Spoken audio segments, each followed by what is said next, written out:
ಈ ಸಂಸ್ಥೆ ಶುರುವಾಗಿ ಒಂದು 44 ವರ್ಷ ಆಯಿತು. ಇವತ್ತು ಸಂಸ್ಥಾಪಕ ಅಧ್ಯಕ್ಷ ನಮ್ಮ ಮಾವನ ಶ್ರೀನಿವಾಸ್ ಅವರು ಇವತ್ತು ಈ ಸಂಸ್ಥೆಯನ್ನು ಹುಟ್ಟಾಕೋದ್ರ ಕಾರಣ ಇಷ್ಟೇ. ಹಳ್ಳಿಯ ಮಕ್ಕಳಿಗೆ ಒಳ್ಳೆ ವಿದ್ಯೆಯನ್ನು ಕೊಡಬೇಕು, ಅದು ಉಚಿತವಾಗಿ ಕೊಡಬೇಕು ಅಂತ ಹೇಳಿ ಶುರು ಮಾಡಿದಂಥ ಕಾರ್ಯಕ್ರಮ. ಇವತ್ತು ನಮ್ಮ ಹಳ್ಳಿಯ ಮಕ್ಕಳಿಗೆ ಇವತ್ತೇನು ಅಂತ ಹೇಳಿದ್ರೆ, ಈ ವಾತಾವರಣದಲ್ಲಿ ನಾವು ಈ ರೀತಿ ಕಾರ್ಯಕ್ರಮವನ್ನು ಕೊಡೋಕೆ ಆಗ್ತಾ ಇಲ್ಲ.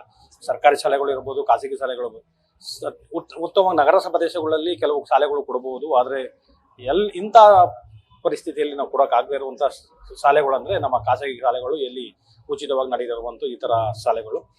ಇಲ್ಲಿ ಕೂಡ ಅವ್ರಿಗೂ ಆ ಕೊರತೆ ಬರಬಾರ್ದು, ಅವ್ರಿಗೂ ಕೂಡ ನಮ್ಮ ಸಂಸ್ಥೆ, ನಮ್ಮ ಶಾಲೆ ನಾವು ಹೆಚ್ಚಿನ ರೀತಿಯಲ್ಲಿ ಭಾಗವಹಿಸ್ಬೋದು, ಪರ್ಫಾರ್ಮ್ ಮಾಡ್ಬೋದು, ಅವರು ಮುಂದಿನ ರೀತಿ ಇದು ಮಾಡಬೇಕು ಅಂತೇಳಿ ಅವರಿಗೆ ನಮ್ಮ ಸಾಂಸ್ಕೃತಿಕ ಕಲೆಯನ್ನು ಇವತ್ತು ಕಲಿಸ್ಕೊಡ್ತಾ ಇದ್ದೀವಿ. ಇವತ್ತು ಮೂಡಪಾಲೆಯ ಯಕ್ಷಗಾನ ಏನು ಇವತ್ತು ಕೈ ಬಿಟ್ಟೋಗಿತ್ತು, ಇವತ್ತನ್ನು ನಾವು ಅದನ್ನು ಶುರು ಮಾಡಿ ಇವತ್ತು 23ನೇ ಪ್ರದರ್ಶನವನ್ನು ಇವತ್ತು ಕೊಡ್ತಾ ಇದ್ದೀವಿ ನಮ್ಮ ಶಾಲೆಯ ಮುಖಾಂತರ. ಸೊ ಅತ್ಯದ್ಭುತವಾಗಿ ಇವತ್ತು ಕಾರ್ಯಕ್ರಮಗಳು ಬರ್ತಾ ಇದ್ದಾವೆ.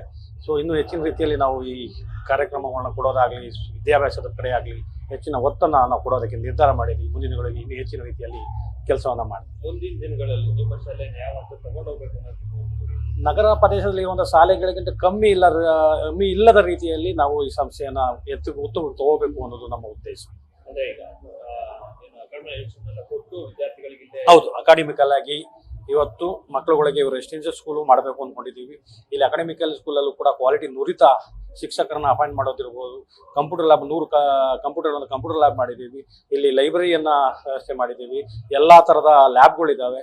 ಇಲ್ಲಿ ಇಲ್ಲ ಅನ್ನೋಂಗಿಲ್ಲ, ಅದನ್ನು ಹೆಚ್ಚಿನ ರೀತಿಯಲ್ಲಿ ಬಳಸ್ಕೊಳ್ಳುವಂಥ ನಿಟ್ಟಿನಲ್ಲಿ ನಾವು ಕೆಲಸ ಮಾಡಬೇಕಾಗುತ್ತೆ.